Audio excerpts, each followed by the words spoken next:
Kita hidup di dunia hanya satu kali saja. Tentang hal itu Martin Luther King, pejuang hak-hak sipil di Amerika Serikat pernah berkata, bila seseorang belum menemukan tujuan hidup yang patut dibayar dengan nyawanya, sesungguhnya ia tidak layak untuk hidup. Pertanyaannya, sudahkah saudara memiliki tujuan hidup atau harapan yang berharga? Disinilah pentingnya harapan yang selaras dengan rencana Tuhan.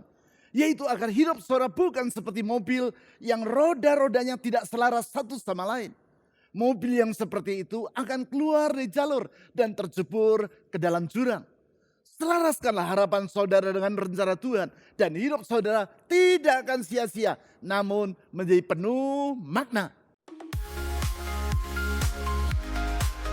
Bapak Ibu Saudara sekalian, selamat datang di ibadah Gereja Kristen Perjanjian Baru Fajar Pengharapan. Bagi Anda yang belum memberi diri untuk dibaptis, mari perteguh iman dan ketaatan Anda dengan menyerahkan diri kepada Tuhan melalui baptisan air. Untuk itu, segera daftarkan diri Anda melalui QR Code yang tersedia atau di konter-konter informasi di luar ruang ibadah. Kunci ketangguhan dalam menghadapi badai kehidupan terletak pada kedekatan kita dengan Tuhan. Mari perkokoh iman Anda dengan menghadiri pertemuan doa Oasis setiap hari Rabu pukul 10 pagi secara onsite di Jalan Pasir Koja 58. Serta mengambil waktu teduh melalui pertemuan doa kontemplatif setiap hari Kamis yang dapat Anda akses sepanjang hari di kanal YouTube Doa Fajar Pengharapan. Kasih setia dan pertolongan Tuhan senantiasa mengalir tanpa henti. Bagi setiap orang yang menaruh harap padanya, Dia sanggup dan mau menolong. Bila Anda membutuhkan dukungan doa, silakan kirimkan beban doa Anda ke WhatsApp 0811 841 765. Para pendoa gereja siap mendukung dan membawa setiap pergumulan Anda di dalam doa. Informasi dan pengumuman penting lainnya dapat Anda lihat dan ikuti di bagian menjelang akhir ibadah ini. Selamat beribadah.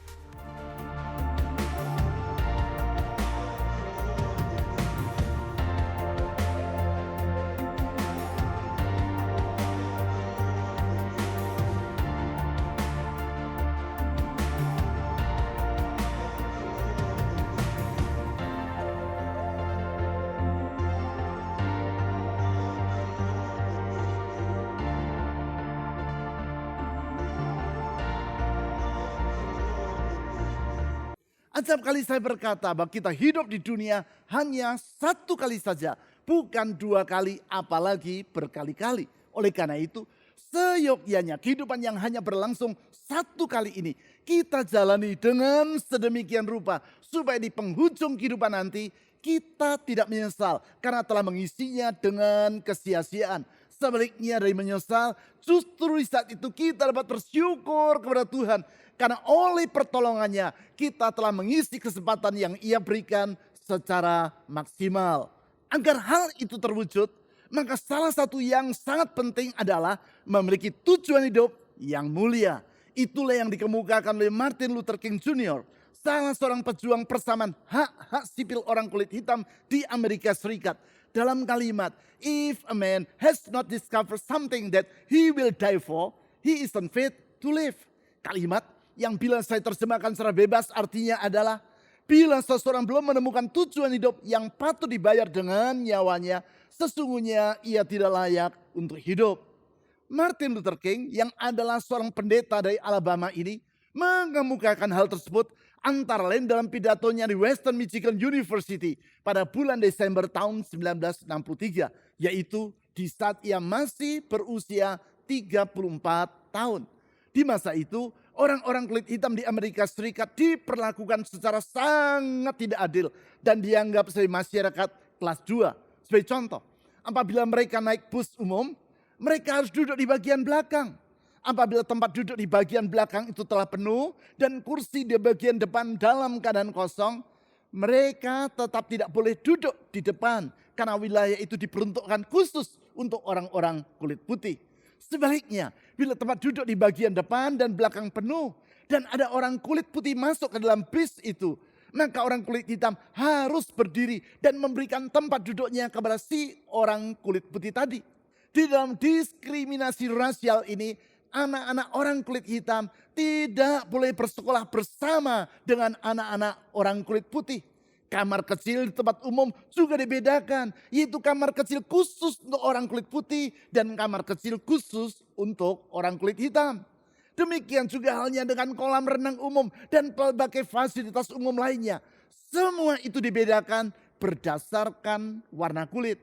Martin Luther King memandang bahwa diskriminasi rasial ini sama sekali tidak sesuai dengan ajaran Alkitab. Oleh karena itu, ia menempatkan tercapainya kesetaraan martabat dari setiap orang sebagai ciptaan Allah sebagai tujuan hidupnya. Demi terwujudnya tujuan itu, dengan tidak gentar dihadapinya berbagai kesulitan. Bahkan akhirnya ia membayarnya dengan nyawanya. Yaitu karena 5 tahun sesudah ia mengucapkan kalimat tadi, ia ditembak dan meninggal dunia di Memphis, Tennessee. Namun perjuangannya tidak sia-sia. Sekarang hukum di Amerika Serikat menjamin kesetaraan hak-hak sipil dari setiap orang tanpa perbedaan warna kulit. Bukan itu saja, secara nasional hari Senin ketiga bulan Januari di setiap tahun diperingati sebagai Hari Martin Luther King. Ia telah membuktikan kata-kata yang ia ucapkan dalam kehidupannya, yaitu bahwa adalah penting bagi orang untuk hidup dengan tujuan yang sangat mulia, karena tujuan itu akan menentukan bobot kehidupannya. Pertanyaannya sekarang adalah, apakah tujuan hidup saudara? Sudahkah tujuan itu merupakan tujuan yang benar? Jawaban atas hal ini adalah penting, karena tidak semua tujuan adalah tujuan yang benar.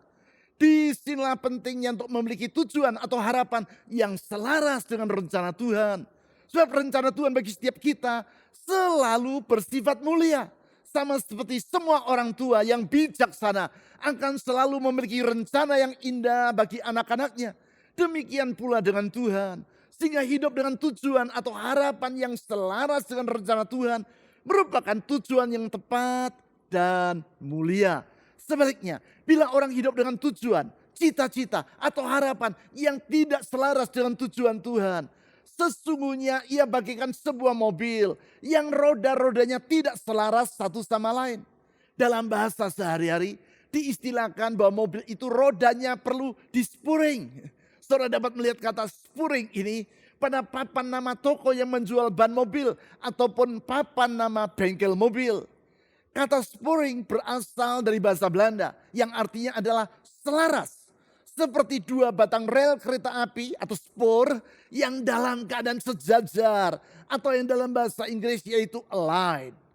Sebuah mobil kalau roda-rodanya tidak align, tidak sejajar sehingga sudut rodanya tidak segaris, maka ketika mengemudikan mobil itu saudara akan merasa bahwa mobil itu menyimpang atau membuang ke kanan atau ke kiri dengan sendirinya.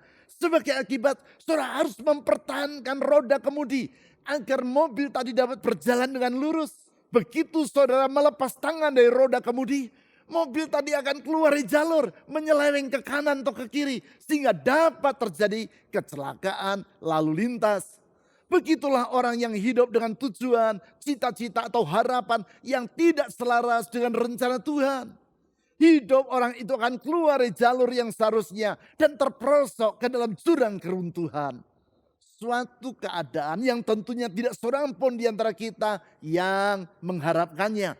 Memang hidup selaras dengan tujuan Tuhan bukan berarti dengan sendirinya hidup kita akan berlangsung tanpa hambatan atau bebas dari kesukaran. Namun yang pasti dengan demikian kehidupan kita tidak akan sia-sia. Sebaliknya akan penuh dengan makna dan mulia. Itulah yang dikemukakan oleh Rasul Petrus di dalam suratnya, yaitu 1 Petrus pasal 1 ayat 13 sampai 16. Mari kita baca ayat-ayat tersebut. 1 Petrus pasal 1 ayat 13 sampai 16. Sebab itu, siapkanlah akal budimu. Waspadalah dan berharaplah sepenuhnya pada anugerah yang akan diberikan padamu pada saat Yesus Kristus menyatakan diri. Ayat 14. Hiduplah sebagai anak-anak yang taat dan jangan turuti hawa nafsu yang menguasai kamu pada waktu kebodohanmu. Tetapi hendaklah kamu menjadi kudus di dalam seluruh hidupmu, sama seperti Dia yang kudus yang telah memanggil kamu. Sebab ada tertulis, hendaklah kamu kudus sebab aku kudus. Sebagaimana yang telah saya uraikan dalam 3 minggu terakhir, surat 1 Petrus ditulis dan ditujukan oleh Rasul Petrus kepada para pengikut Kristus yang hidup sebagai para pendatang di Asia Kecil, suatu wilayah yang sekarang berada di Turki atau Turki. Hal itu tertulis dalam 1 Petrus pasal 1 ayat 1 sampai 2. Sebagai pendatang dan pengikut Kristus, mereka menghadapi berbagai kesulitan, di antaranya yaitu tekanan sosial, kerentanan ekonomi, benturan budaya, dan gesekan karena hidup di tengah masyarakat yang tidak menerima iman mereka. Hal tersebut tertulis di dalam 1 Petrus pasal 1 ayat 6 sampai 7, pasal 3 ayat 13 sampai 14, dan pasal 4 ayat 12 sampai 14. Kepada orang-orang yang sedang menghadapi kesulitan tersebut, Petrus mengajak mereka untuk membangun harapan yang teguh dan sehat. Hal tersebut diantaranya ia kemukakan di dalam 1 Petrus pasal 1 ayat 3 dan di ayat yang baru saja kita baca tadi, yaitu 1 Petrus pasal 1 ayat 13. Di ayat 13 itu Petrus menulis sebagai berikut. Berharaplah sepenuhnya pada anugerah yang akan diberikan kepadamu pada saat Yesus Kristus menyatakan diri. Dengan berkata seperti demikian, maka sebaliknya dari membiarkan mereka hidup berputus asa ataupun menyangkali realitas dari kesukaran yang sedang mereka hadapi, Petrus mengajak para pembaca suratnya untuk tetap memandang ke masa depan dengan penuh harapan. Masa depan, yaitu zaman akhir saat Yesus menyatakan dirinya kelak. Artinya, mereka diajak untuk menyongsong zaman akhir tersebut bukan dengan sikap takut dan dengan mentalitas eskapistis atau melarikan diri dari kenyataan. Tidak, Petrus mengajak para pembaca suratnya, termasuk kita, untuk menyongsong hari itu dengan sikap yang positif. Untuk itu di ayat 13 tadi, Petrus menulis agar kita, yaitu orang-orang yang membaca suratnya ini, tetap berharap dengan sepenuhnya pada anugerah yang akan diberikan oleh Tuhan. Perhatikan kata akan di dalam kalimat tersebut. Kata akan ini merujuk kepada hal-hal yang telah direncanakan Tuhan dan yang akan ia lakukan di masa depan. Dengan kata lain, melalui kalimat di ayat 13 tersebut, Petrus mengutarakan bahwa kita perlu membangun harapan yang selaras dengan rencana Tuhan. Mengapa hal itu penting? Dengan menelaah ayat 13 sampai 16, kita dapat menarik pelajaran bahwa harapan yang selaras dengan rencana Tuhan adalah sangat diperlukan. Sebab hal itu akan yang pertama meluruskan pola pikir kita. Saya ulangi, kita harus menyelaraskan harapan kita dengan rencana Tuhan. Sebab harapan yang selaras dengan rencana Tuhan akan meluruskan pola pikir kita. Mengapa demikian? Karena pola pikir seseorang tidak terlepas dari apa yang ia harapkan. Kemana harapan diarahkan, kesanalah pikiran akan mengikut. Seseorang yang berharap bahwa apa saja yang ia kehendaki harus selalu dituruti oleh orang lain, akan hidup dengan pola pikir yaitu semua orang harus memerhatikan saya. Seseorang yang berharap bahwa perjalanannya tidak akan terhambat oleh cuaca, akan bersiap dengan pola pikir, sediakan payung sebelum hujan. Contoh yang lain, seseorang yang berharap bahwa ia dapat mencapai keberhasilan tanpa usah berusaha, akan menjalani kehidupan dengan pola pikir, hidup ini jangan direpotkan oleh apapun juga. Singkat kata, pola pikir kita antara lain ditentukan oleh harapan kita.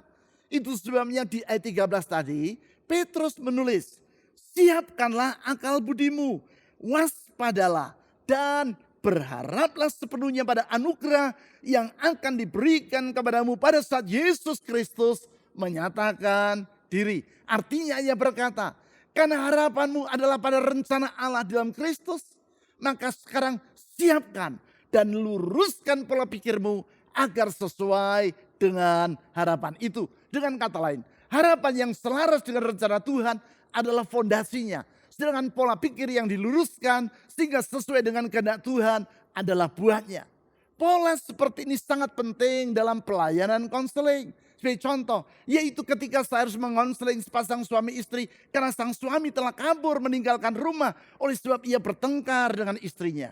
Artinya si suami itu telah berpikir, lebih baik saya tidak usah bertemu lagi dengan istriku. Kehidupan rumah tanggaku sudah berakhir.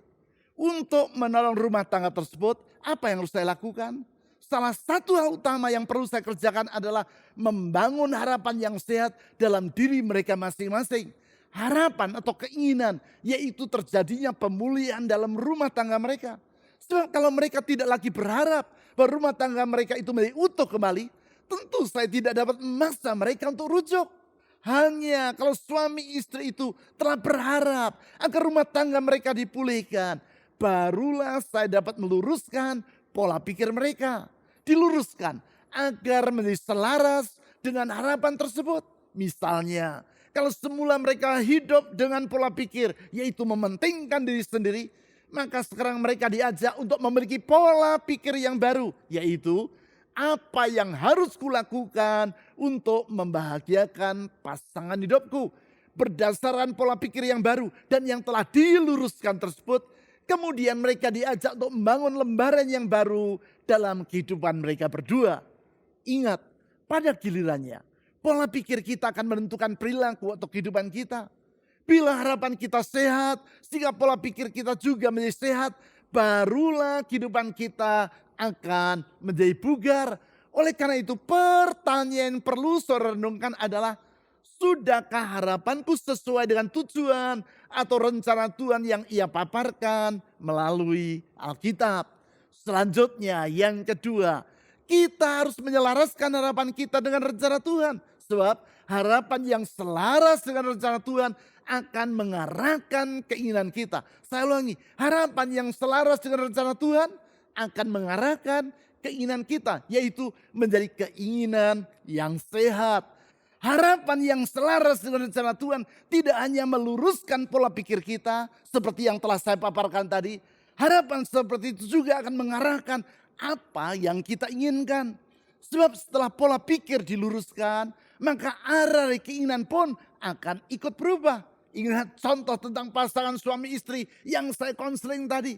Pasangan yang mulai berharap bahwa rumah tangga mereka dapat dipulihkan itu tidak hanya akan berubah dalam pola pikir, mereka juga akan menginginkan hal-hal yang baru. Kalau semula mereka ingin membalas pasangan hidupnya dengan menyakitinya, sekarang mereka ingin berrekonsiliasi. Yang semula menginginkan kemenangan dalam pertengkaran, kini menginginkan kedamaian dalam rumah tangga. Harapan yang baru itu tidak hanya mengubah pola pikir mereka, namun juga mengubah apa yang mereka rindukan dan perjuangkan. Itulah yang Rasul Petrus kemukakan di ayat 14. Mari kita perhatikan apa yang ia tulis di sana. Hiduplah sebagai anak-anak yang taat dan jangan turuti hawa nafsu yang menguasai kamu pada waktu kebodohanmu. Di ayat 14 ini Petrus menulis dua hal sekaligus. Yang pertama, ia menyebut identitas para pembaca suratnya, yaitu sebagai anak-anak yang taat. Kemudian yang kedua, ia mengingatkan para pembaca suratnya itu agar tidak menuruti hawa nafsu yang menguasai mereka pada waktu kebodohan mereka. Kata waktu kebodohan ini merujuk kepada kurun waktu sebelum mereka menjadi pengikut Kristus. Itulah masa ketika harapan mereka belum diselaraskan dengan rencana Tuhan. Di masa itu hawa nafsu berkuasa atas keinginan mereka. Sekarang kata Petrus, sebagai anak-anak yang taat, yaitu orang yang hidup dengan harapan pada anugerah Allah di dalam Kristus, mereka harus hidup sesuai dengan identitas mereka yang baru. Itu sebabnya ia menulis, hiduplah sebagai anak-anak yang taat. Itulah hidup yang tidak lagi dikendalikan oleh keinginan atau hawa nafsu yang lama. Namun dengan keinginan yang baru, yaitu untuk menyenangkan hati Tuhan. Dengan kata lain, Petrus berkata, karena harapanmu telah berubah, biarlah keinginanmu pun ikut berubah.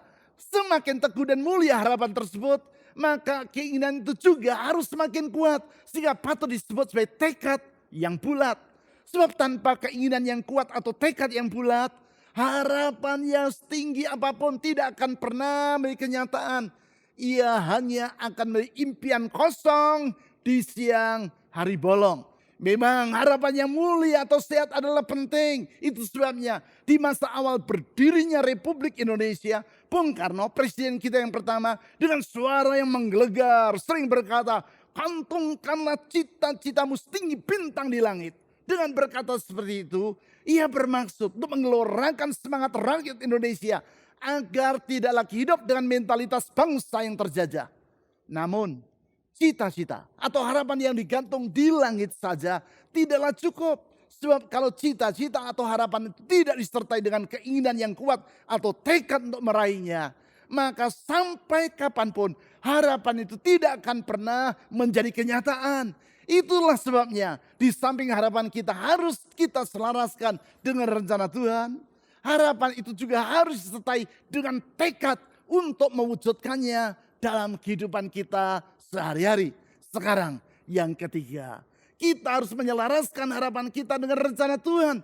Sebab harapan yang selaras dengan rencana Tuhan akan membentuk karakter kita. Saya ulangi, harapan yang selaras dengan rencana Tuhan akan membentuk karakter kita. Dalam hal ini yaitu karakter yang mulia. Sebab setelah pola pikir diluruskan dan keinginan diarahkan, kemudian karakter pun akan ikut terbentuk. Memang ketiganya yaitu pola pikir, keinginan dan karakter berkaitan erat satu sama lain. Seperti mata rantai yang saling terhubung. Untuk menjelaskan kaitan tersebut, izinkanlah saya menceritakan tentang almarhum ayah mertua saya.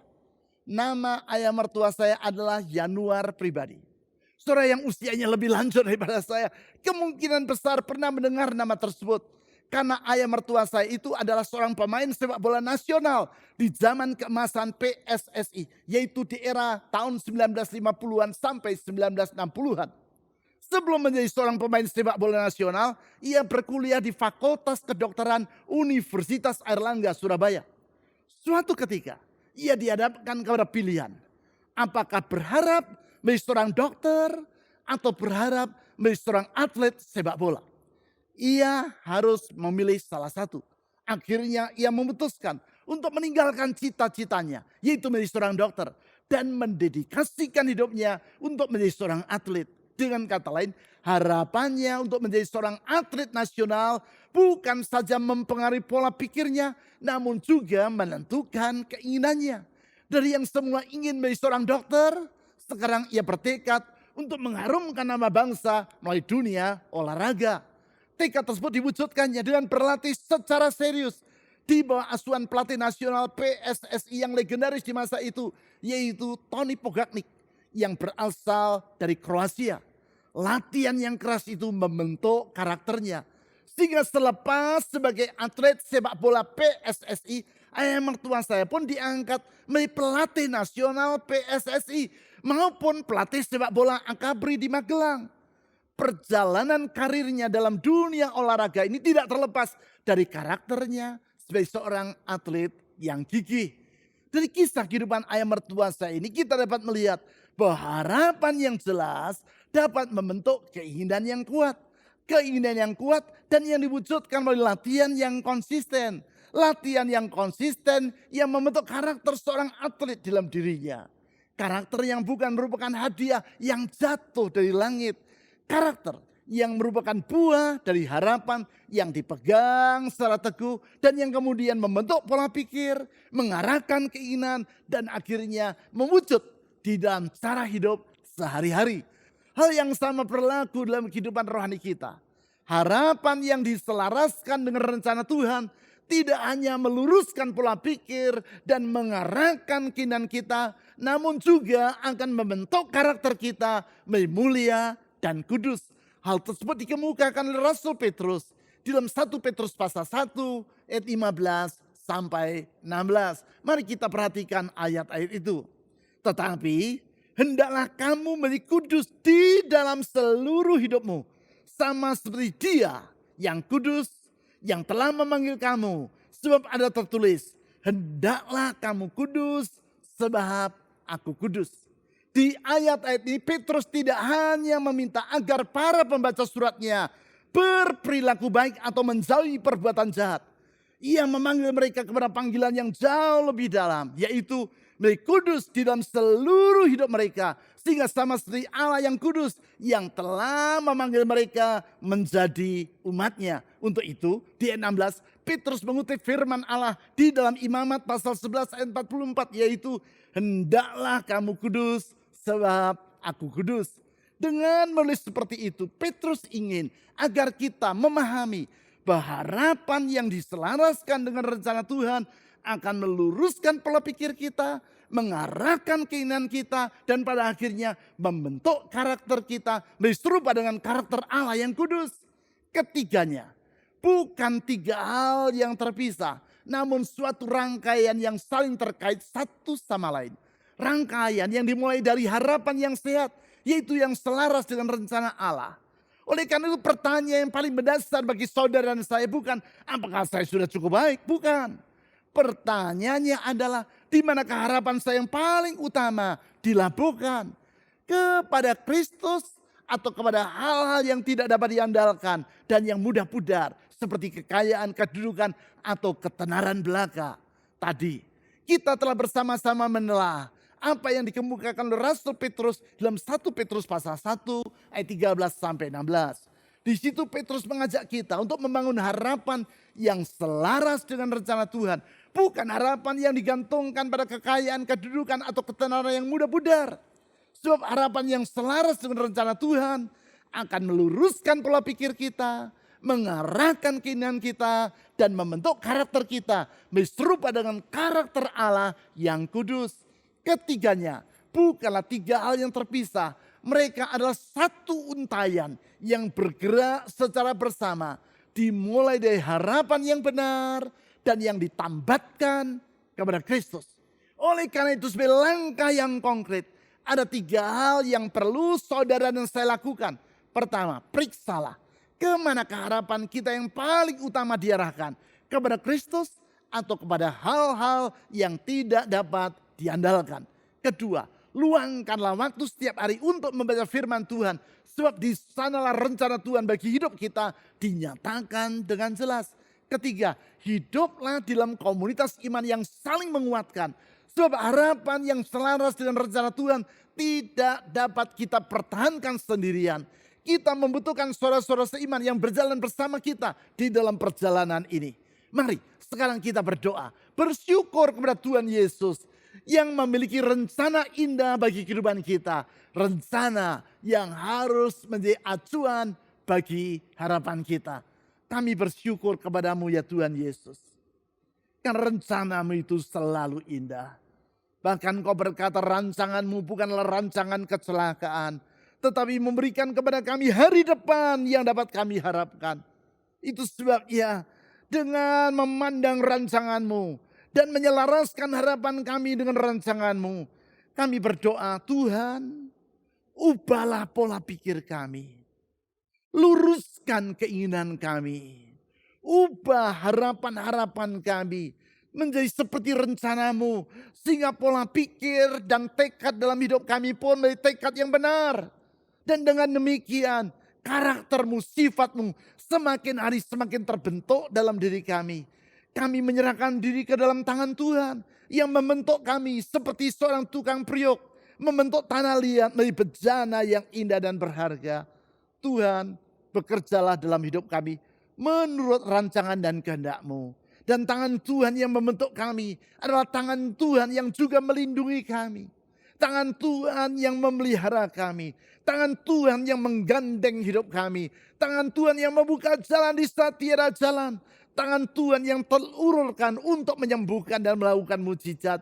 Oleh karena itu saya berdoa, ulurkan tanganmu yang penuh dengan kasih dan kuasa serta kesetiaan itu. Menyembuhkan hati yang terluka. Memulihkan rumah tangga yang terluka.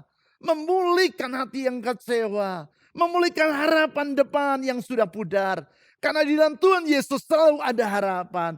Tuhan Yesus, ke dalam tangan-Mu dan ke dalam anugerah-Mu kami menyerahkan hidup ini. Amin.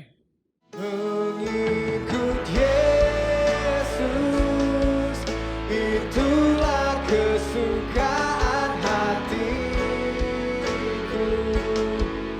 Ku lepas semua hakku untuk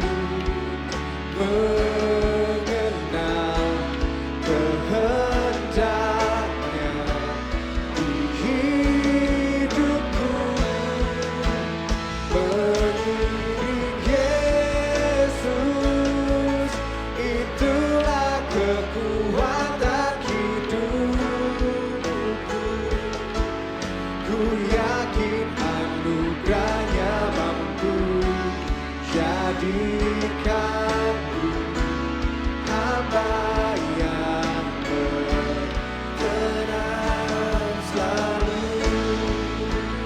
mengikut Yesus. Itulah kesukaan hatiku.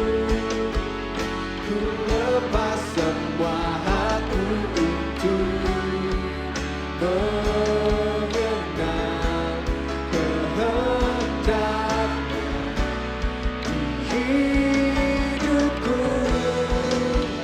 Mengiring Yesus, itulah kekuatan hidupku.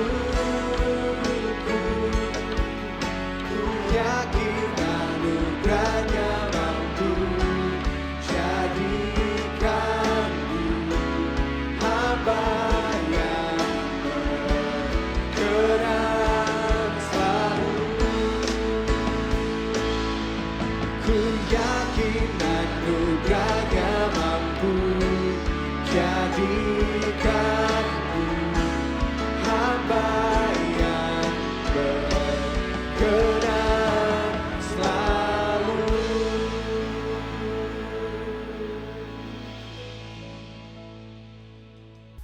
Berikut beberapa informasi dan pengumuman penting dari gereja kita yang dapat Anda ikuti.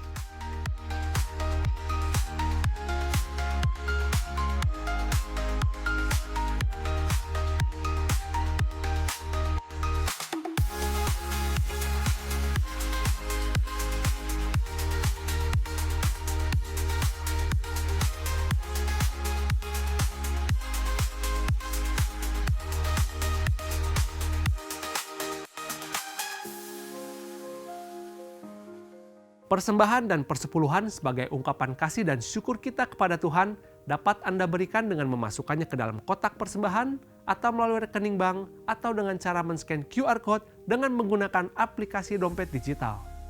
Ibadah online GKPB Fajar Pengharapan dapat Anda ikuti setiap saat mulai hari Sabtu pukul 5 sore melalui YouTube, website, dan aplikasi yang tertera di layar.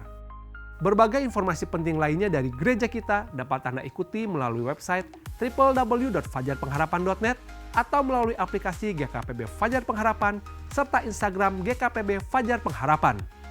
Bapak Ibu Saudara sekalian, sehat selalu dan sampai jumpa minggu depan.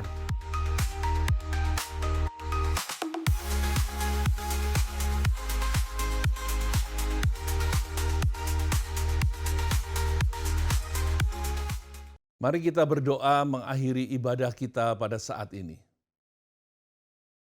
Tuhan, kami bersyukur buat firman-Mu yang telah memberikan terang bagi hidup kami. Buat firman-Mu yang menegur kami.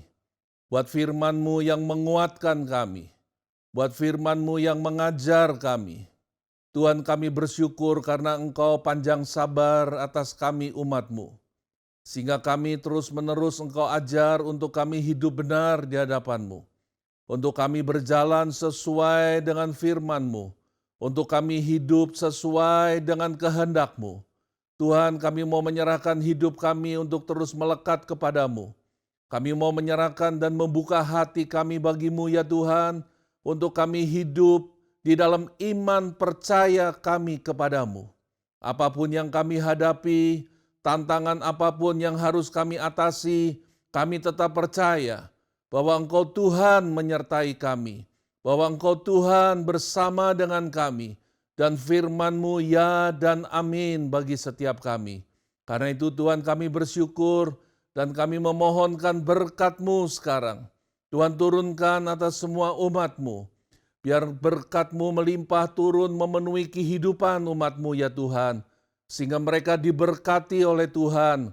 Di dalam apapun juga yang mereka kerjakan, Tuhan menyertai, Tuhan memberkati. Terima kasih ya Bapa. Di dalam nama Tuhan Yesus Kristus, kami berdoa. Amin.